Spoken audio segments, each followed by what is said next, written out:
बराह रास्त आपको दिखाते हैं, बगदाद में वज़ीर ख़ारजा बिलावल भुट्टो ज़रदारी इस वक्त गुफ्तगू कर रहे हैं।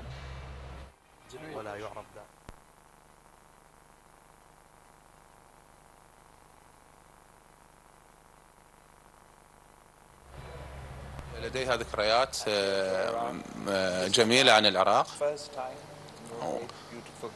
وهذه زيارتي الأولى لزيارة العراق، وأنا أتطلع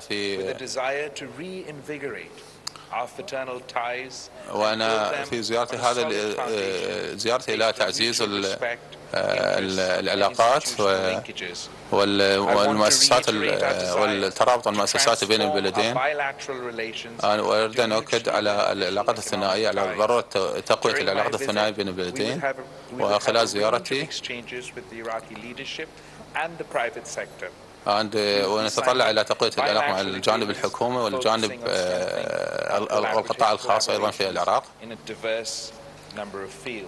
في عدة مجالات مختلفة. كلا العراق والباكستان لقد أبدوا إلى مرونة وإلى صلابة مواجهتهم للإرهاب والتطرف في المنطقة، وإلى أهمية التضحيات التي قدمها في تحقيق هذا الانتصار.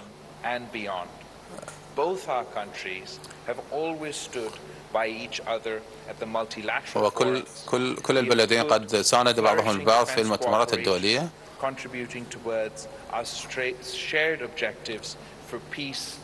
وقد ساهموا في دعم السلام والأمن والاستقرار في المنطقة، ويسعون كما إلى إعادة بناء وتحويل كلا البلدين إلى أمة متطورة متقدمة.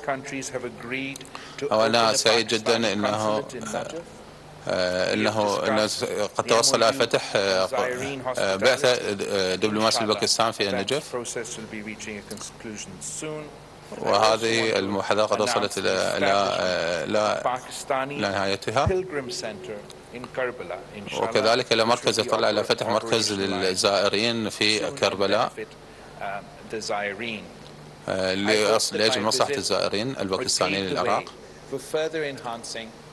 وكذلك نسعى إلى تطوير العلاقة بين القطاع الخاص والمجموعات السياحية للزائرين المتعلقة بتوفيج الزائرين للعراق.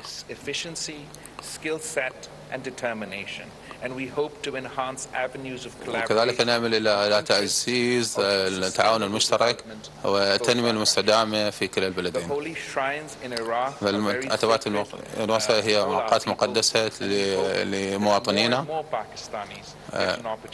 ونعمل أنه تتاح الفرصة للباكستانيين الزائرين لزيارة تلك الأماكن، وهذا التراث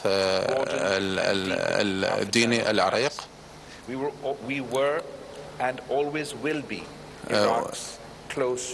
احنا كنا ولا نزال نكون انه اصدقاء قريبين للعراق، ونعتبر العراق كصديق وشريك حقيقي لتعزيز وتقوية العلاقات. سعادة وزير الجمهورية، اصلا انا ابن باكستان، وكذلك انا اعتبر ابن العراق كذلك. وشكرا جزيلا لك. I think we have some question and answers maybe. لديكم بعض الأسئلة أو التعليقات؟ No, okay. Okay. Thank you. شكرا جزيلا لكم. वज़ीर ख़ारजा बिलावल भुट्टो और मनसब की न्यूज़ कॉन्फ्रेंस बगदाद में आप देख रहे थे। वज़ीर ख़ारजा बिलावल भुट्टो का कहना था कि दोनों मुल्क हमेशा से एक दूसरे की मदद करते रहे हैं और पाकिस्तान और इराक़ के ताल्लुकात हमेशा से बेहतर रहे हैं। आगे भी मुश्तरका तौर पर दोनों मुल्कों का साथ चलने का अदा किया गया है। वज़ीर ख़ारजा बिलावल भुट्टो इस वक्त इराक़ के दौरे पर हैं और इराक़ी हम मनसब से आज उनकी मुलाकात भी हुई है और मुलाकात के बाद न्यूज़ कॉन्फ्रेंस की जा रही।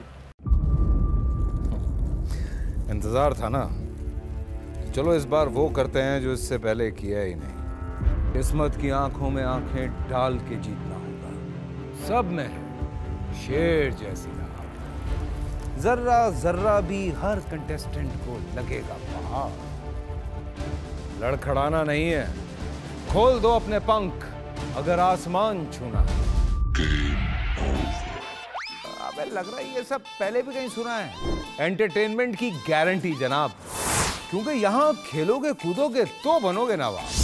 खुश रहो पाकिस्तान।